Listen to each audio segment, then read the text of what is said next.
Thank you. And my final question. Thank you. And my final question. Okay, I have a Muslim friend, and he suggested me to read Bible Old Testament.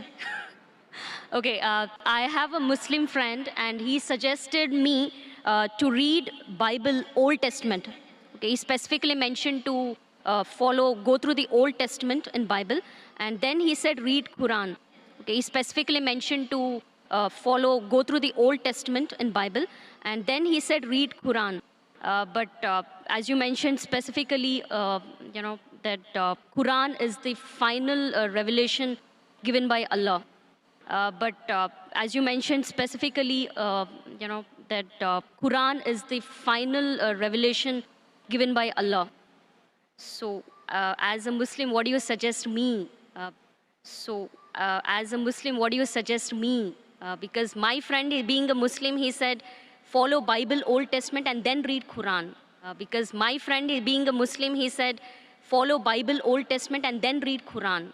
So, Sister asked the question, one of her friends told her that first read the Old Testament, then read the Quran. Sister asked the question, one of her friends told her that first read the Old Testament, then read the Quran. Sister, it's not the must. Sister, it's not the must. If there is something like the Old Testament and the New Testament, then there's something like the last testament in the Quran. If there is something like the Old Testament and the New Testament, then there's something like the last testament in the Quran. So when the Christians say Old and New Testament, this is the last and final testament of Allah subhanahu wa ta'ala.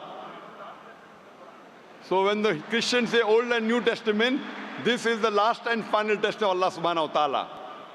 Now I am asking you the question. Suppose you have different versions and editions of a book. Suppose you have different versions and editions of a book.